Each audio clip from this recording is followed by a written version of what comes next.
นี่การพิจารณารูปเป็นเรื่องใหญ่มากเพราะอะไรเพราะคนเราเกิดมาในโลกนี้มันหลงรูปเป็นหลักใหญ่รูปเป็นคำว่ารูปเป็นศูนย์รวมทั้งหมดเลยเสียงก็รวมอยู่ในรูปเป็นหลักสำคัญ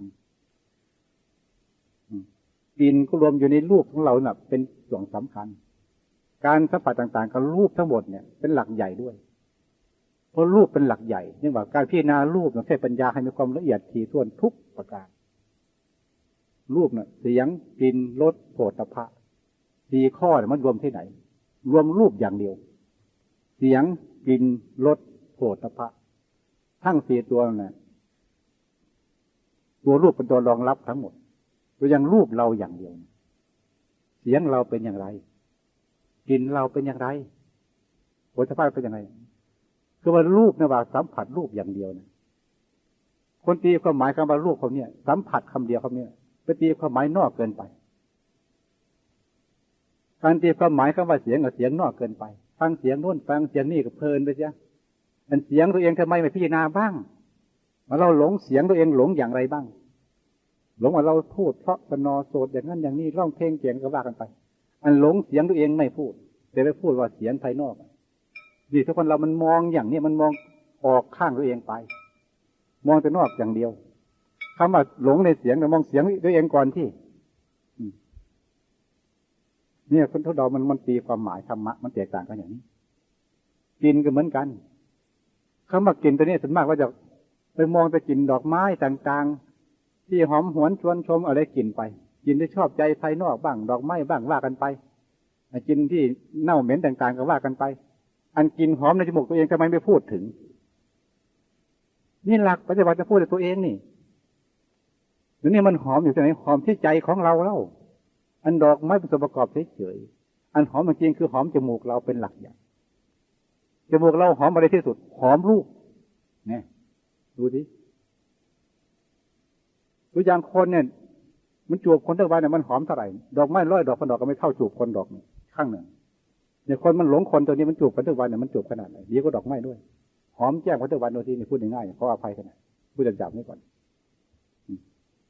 นี่คือว่ามันกินแต่เนี่ยกินคนมันดีกว่ากินดอกไม้อีกทำไมไม่พูดถึงเรามันลืมอย่างนี้ตีความหมายตีนอกเกินไปรสก็เหมือนกันส่วนมากคำว่ารสตัวนี้เราจะตีความหมายไปนู่นรสแกงรสอร่อยอันนั้นหอมหรือไม่หอมมันไปนู่นออกนอกไปทะเลหลวงไปแล้วถูกไม่ถูกแต่มันนอกเกินไปคันว่ารสตัวนี้ทำไมรสชาติเนี่ยความรักเราจะไม่พูดถึงนี่รสชาติเนี่ยความรักที่มีใจตัวเองอ่ะมีความรักกับผู้ชายคนนั้นกับผู้หญิงคนทำไมไม่พูดกันในการสัมผัสต่อกันพักเดียวเนี่ยมันมีความรักต่อกันอย่างไรรสชาติในความรักทำไมไม่พูดกันนี่เพราะว่ามันปัญญาไม่มีมันนอกเกินไปนี่เรียกว่าเรื่องรสต่างๆให้เราน้อมหาตัวเองทั้งหมด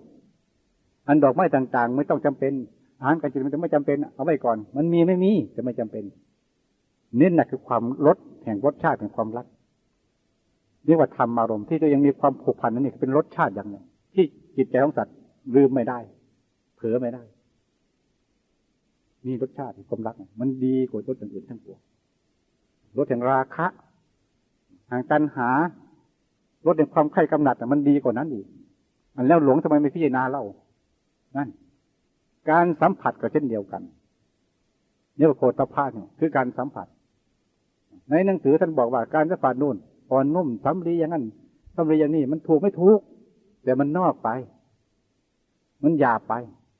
แต่การสัมผัสในช่วงเราผู้หญิงสัมผัสผู้ชายสัมผัสหญิงทำไมพูดถึงนี่ตัวนี้ทำไมมันหลงงมงายขนาดคนเราหลักภาวนาอยู่ที่นี่ความยินดีความตื่นเต้นในการสัมผัสซึ่งกันและกันทำไมไม่ว่ากันมีจุดหลงโลกหลงตรงนี้ที่นี่การสัมผัสจุดนี้หลักปฏิบัติตัวอย่างผู้หญิงก็ต้องการสัมผัสผู้ชายเนี่ยหลักสำคัญที่สุดตัวผู้ชายต้องการสัมผัสผู้หญิงการสัมผัสอย่างนี้ทำไมเราไม่คิดถึงกันบ้างมันนึกไม่ได้เพราะปัญญาไม่มีมันตีเพลินไปนอกมันดูที่เนี่ยการตีความหมายในธรรมะมันต้องให้ลึกซึ้งให้มีเหตุผลเป็นหลักปฏิบัติเป็นปรมัตถธรรมมันยังใช่ได้ ไม่ใช่ว่าจะพูดงมงายไปธรรมดาไม่ได้